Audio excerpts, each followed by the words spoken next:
may ED-ED na tayo, ED-ED, and before, i-introduce sa'yo yung armadong paikibaka. Once na in-embrace mo at naniwala ka na ang sagot sa kahirapan ay armadong paikibaka, that will be the time na i-consider ka for recruitment sa underground. Magiging Simula nang binuo ang NTF-ELCAC ay marami ng mga NPA ang sumuko, at maraming mga kadra ang nagbalik loob sa gobyerno.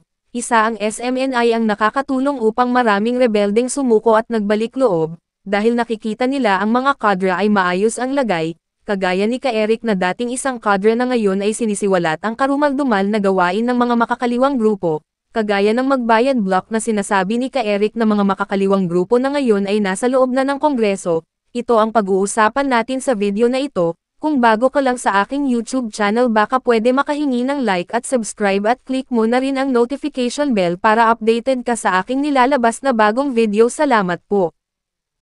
Uulitin pa ba natin yung 50 plus years na CPP? Kaya nga sinabihan ko na si Franz Castro, bigyan na nga natin ng memo, Franz. Hindi na uulit ito. Tapos na kayo mag-surrender ka na. Hindi na, that's what you mean, right? Yeah, exactly, Hindi na, tapos na. Wala nang papayag dito, Franz. Hindi na. Kahit kumain ka pa ng apoy at maglakad sa bubog, wala na, Franz. Kasi ma'am, napapanahon na Like for ito isa sa indikasyon. Nung isinilang ang NTF-ELCAC, noong nagkaroon ng SMNI para mas palakasin ang pagsisiwalat, yung pagtayo ng ating mga kababayan sa kamulatan sa panlililang ng CPP-NP, NDF, yun nangyayari sa Kongreso. At yung iba pa nangyayari, yung pagtayo ng ating magigiting na mga sundalo at kapulisan. Ganda. Isa yan. Sa nakikita natin na tapos na. Parang story ng buhay ito Ito na yung panahon natin. Ito na, hindi na natin hahayaan. At nakita naman natin ang paninindigan ng bawat Pilipino sa laban na ito. At isa lang sa mga bagay dito, ipinapakita rin natin kung sino yung hindi totoong may pusok sa iba ating... na ngayon. Exposed. Ito, blast from the past. Halimbawa, 5 years na ang NTF-ELCAC. We celebrated 2 weeks ago ang 5th anniversary ng NTF-ELCAC. At nasaan ang bansa before NTF-ELCAC 2018? Halimbawa, 89 ang active guerrilla fronts. Malinaw po yan. Active guerrilla fronts, 89. 5 years later, so 50 years old ang CPP that time nung binuo ang NTF-ELCAC. Ngayon, mag-50-50 year na sila at ang ELCAC 5 years pa lang. Down to zero. Zero. Well, zero active guerrilla fronts. Zero. So, merong mga weekend, ang hina na.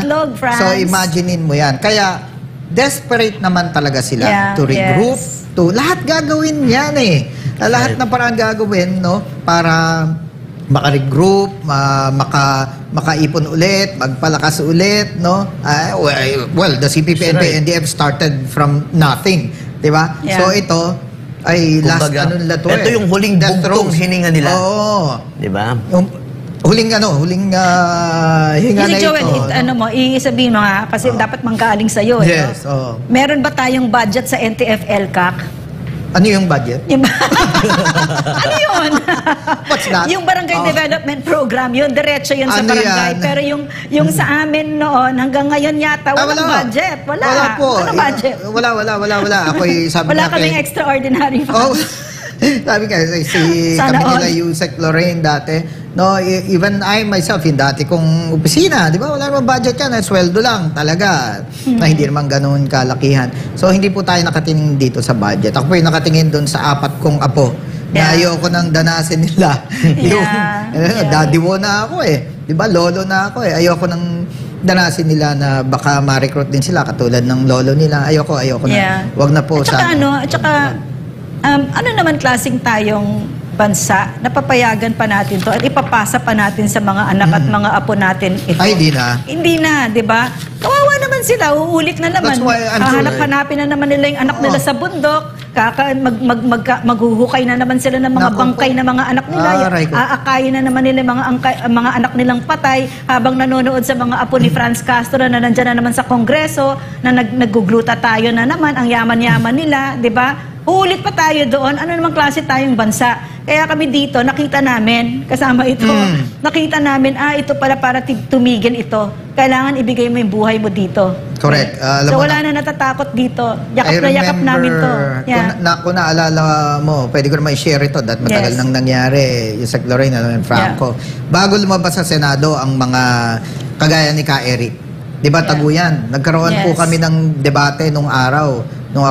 Same position naman, yung ICOC head po ako noon, siya sa Stratton. Ang ICOC ay Integrated Communications Operations Center. So, pinag-usapan yan na tayo ang nag-suggest na it's time for you to come out, be in the open, and declare, no? Kasi yung mga former rebels or yung mga friends rescued natin, katulad nila Ka Eric, dati yan nagpo-provide lang sa atin ng tulong, no? Advice, etc. So, during that meeting, that particular meeting, sabi ko, I am for lumabas na tayo. Lumabas na kayo, lumabas na kayo. And I remember si dating NICA Director General Alex Monteagudo, sabi niya, may security concerns dito. Pero kung papayag kami sa suggestion ko noon na lumabas na, sabi niya sa akin, hamon niya ako, willing ka na rin ba lumabas? Di ba? Sabi ko, game. Kaya kung maalala mo yung, ibig sabihin, kaya ako lang po sinasabi ito, yung sakripisyo. It's not easy, no? Na finally, you have the courage, yung lakas ng loob, na tuligsain mo at labanan yung mga dati mong sinamahan nung na-recruit ka nga, nung nalinlang ka. So it turned out, during that very first Senate hearing, isa yung pangalan kong binanggit ni General Monteagudo doon po sa Senate. No? 30 seconds lang. PCOU Sec Joel Egco was a former ganto, ganyan-ganyan. Sabi ko, ito na. So finally, nagkaroon through LCAC ng avenue para mailabas yan. Maraming sumunod. No? At nung nagkaroon ng laban kasama ang bayan ng SMNI, lalong mas dumami nung nagkaroon ng lakas ng loob, no? Kagaya ni Ka Eric at iba pang mga former rebels na nag-guest dito sa atin at nagsasalta at nagpapahayag na. Correct. Yon ang naging susi, isa sa malagang naging susi nung pagbagsak nung kalaban. Kasi wala kaming makitang avenue noon eh. At yan din ang sinishare ng ating mga PMA Cavaliers at iba pang supporters na okay itong mga taong ito. Nagsumugal tayo. Si Lorraine, si Yusek Lorraine, sumugal yan. Sila Ka Eric, sila Franco, sinusugal niyan ang kanilang kaligtasan. Kami po dito. At di po kami binabayaran para gawin yan. Talaga ito'y para sa bansa lamang. Buhay ang kapalit. Sabi ko nga, tinanong nga ako pupunta ka na naman sa dapat kasama ang bayan. Yan, sabi ko, binabayaran ka ba doon? Hindi. Bakit kailangan bang bayaran ako? Lahat naman ang ina-attendan ko ng mga nag-host ako. Sabi ko, my intention is purely to inform people. Because I believe, as a journalist myself, no, uninformed people is a very powerful people. Also because you're a former cadre and you understand the level of deceit that's involved, di ba? Because I did that too. I recruited people. In the NPA, ha? Hindi lang recruitment sa organization namin nung araw o ni-recruit ko na maging kabataan mga kabayan. No, ako'y nasa Bataan, nag-recruit din ako ng mga combatants doon. So, imagine and then what happened to your family? Remember? Grabe yun. Grabe yun. Ako, nasira. No? Talagang sirang-sira. Kwento mo, yung sa tatay mo, kahit sandali lang. Because my father then was an official of the Office of Press Secretary during that time. Tapos, kapitan siya sa Reserve Force, no? Army Reserve. Nung pinipigilan niya ako dyan, kasi yan ang tatak ng ng mga malalim na tibak, mga kaliwa. Tandaan. How old were you then? 17. 17, 18, grabe. Imagine that, no? Nung ako'y pinapangaralan, lubayan mo yan, tigilan mo yan. Alam mo, hinamo ko parang barilan yung tatay ko.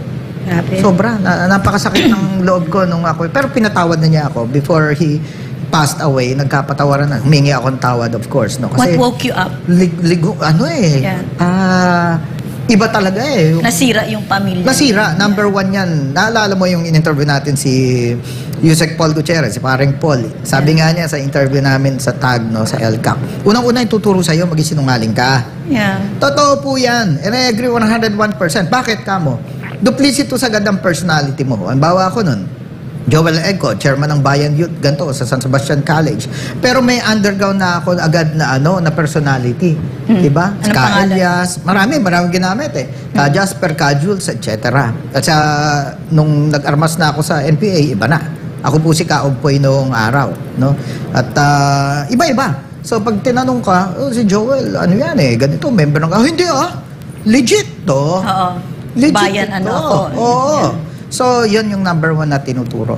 So, ang mga magulang, pagka kinumpronta yung mga anak, hindi rin aamin yan. Yeah. Hindi kami umaamin nun. Iba ang pagkatao ni Felipe De Hoya kay Joel Eco. So, ganun eh. Di ba? That's how duplicitous it is. We understand that. At ngayon po, na naihayag na namin yan sa sambayanan, you are now aware of how that AOM strategy or scheme is being done, arouse, organize, mobilize. Diba? So, alam na po natin lahat ito. At sa mga nakikinig po sa atin, wag po ninyong kakalimutan yung mga sinasabi po namin. Wala pong bola dyan. Based on experience po yan. Bantayan ninyo yung mga anak ninyo. Mag-anniversary ang CPP. January may aakyat.